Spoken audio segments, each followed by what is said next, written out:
Hola, ¿qué tal? Yo soy Óscar Gallegos, docente en literatura y en estudios culturales. En este tercer video en el que estamos abordando el género del microrrelato, nos vamos a centrar en las técnicas de creación literaria. Pues bien, he preparado unas diapositivas para ordenar la exposición. Bien, el objetivo de esta sesión es exponer sobre técnicas de creación literaria del microrrelato. Con técnicas estoy entendiendo a los procedimientos que nos ayudan, nos llevan al objetivo de construir un texto literario. No cualquier tipo de texto, sino uno literario.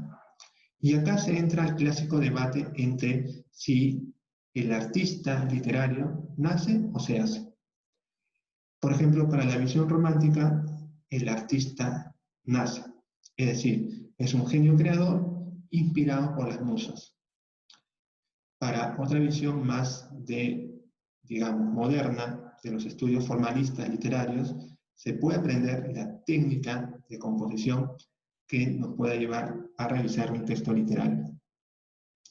En el fondo, esta dicotomía se puede superar en el sentido de que siempre hay una disposición natural, ¿no es cierto?, un talento innato en muchos de nosotros, pero que también se pueden trabajar, se puede formar con el conocimiento o aprendizaje de técnicas o procedimientos para escribir textos literarios. Bien, nosotros vamos a este segundo elemento de las técnicas y en el de la formación. Pero en este breve video va a ser muy puntual por cuestiones de tiempo y espacio. Hay figuras claves que nos pueden ayudar a comprender los principios de creación o técnicas literarias. Uno de ellos es el famoso escritor Jorge Luis Borges. Este escritor argentino es todo un maestro de las técnicas de composición. Y aunque no las hace explícitas, uno puede aprenderlas. Por ejemplo, un elemento clave en Borges tiene que ver con la brevedad, que es un rasgo genérico muy particular del microrrelato. Por ejemplo, leamos este breve fragmento. Desvarío laborioso y empobrecedor el de componer vastos libros, el de explayar en 500 páginas una idea cuya perfecta exposición oral cabe en pocos minutos. Mejor procedimiento es simular que esos libros ya existen y ofrecer un resumen, un comentario. Un resumen. Una de las claves de composición en Borges tiene que ver con la relectura que hace él de la tradición. Es más, para Borges, lo más importante no es tanto escribir. Él siempre se jactaba, sentía un gran orgullo de su capacidad lectora. Entonces, para él, la clave de la escritura es la lectura, la revisión de la tradición literaria y el de cuestionar ciertas convenciones, ¿no es cierto? Y de presentar esa vastedad, a veces de libros de más de 500 páginas, 1000 páginas, en lo esencial, capacidad de síntesis, de leer la tradición y de presentarla en una forma más acabada o más sintética. Por eso en Borges, el menos, el decir menos, es claro. Es decir, en Borges, el menos es más.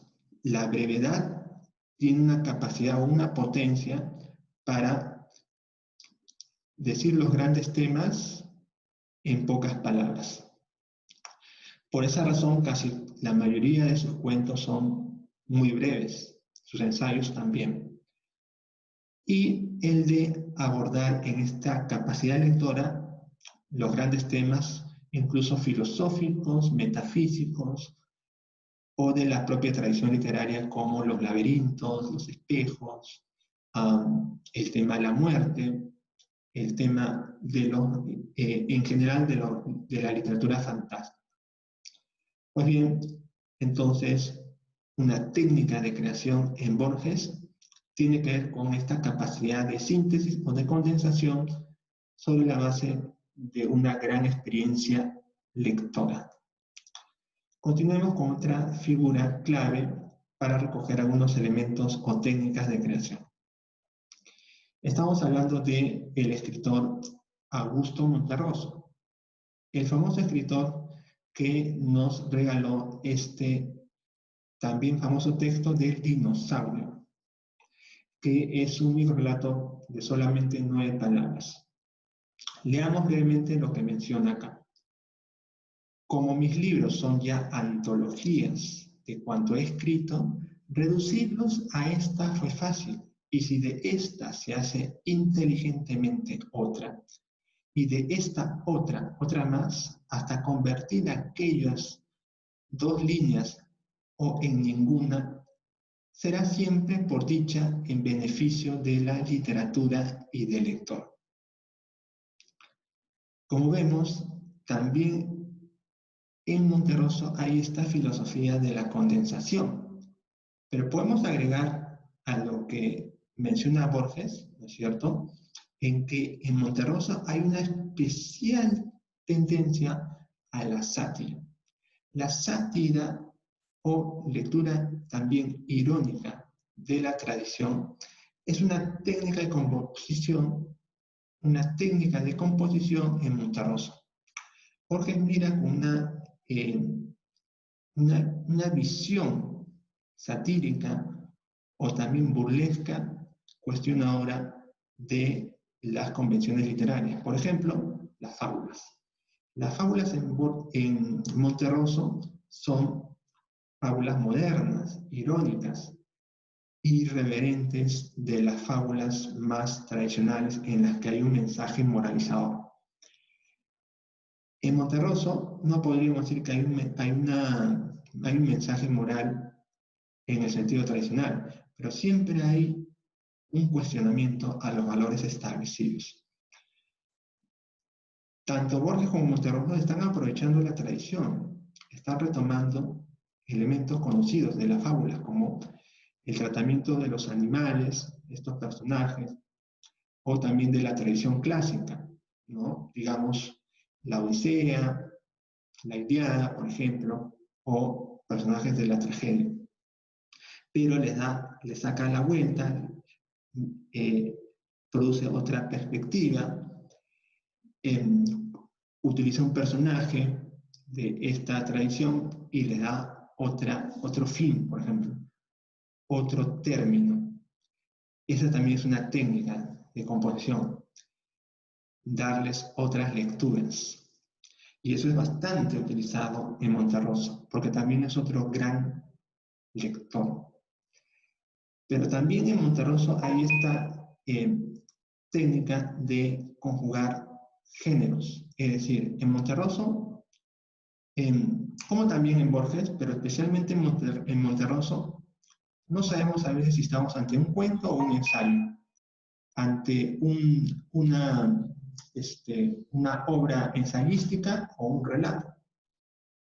Esta capacidad de articular diferentes géneros tiene que ver con este movimiento perpetuo, como uno de sus famosos libros. Bien, entonces podemos aprender mucho de estos autores, ¿no? Y de su composición, de cómo miran la televisión, cómo juegan con la propia literatura. Por último, tenemos también a una gran escritora como Ana María Schumann. En Ana María Schumann, este elemento de la técnica se conjuga también con el misterio. Leamos brevemente este fragmento. Hay una técnica para escribir microrelato, es parecida a la de los talladores de diamantes, pero también hay un misterio, el de los mineros. Es decir, Ana María Schumann recoge un poco esta tradición romántica del misterio, del genio, de la intuición, pero al mismo tiempo sostiene que este misterio se puede trabajar. Es decir, como un minero hay que trabajar duro, ¿no?, con el sudor de nuestra frente y cultivar la disciplina de la escritura para componer textos de gran calidad. Es por eso que Ana María Shua también es una gran maestra del microrrelato, porque nos enseña que la escritura del microrrelato, si bien es cierto, hay ciertos modelos, ciertas recetas que se pueden seguir, nunca hay que dejar de lado ese misterio, esa conversación singular de nosotros con el mundo y con la existencia, ¿no?, que tiene que ver con la filosofía de cada uno. Nunca abandonar el más allá de los moldes y de las recetas literales. Pues bien, eso ha sido todo por este video.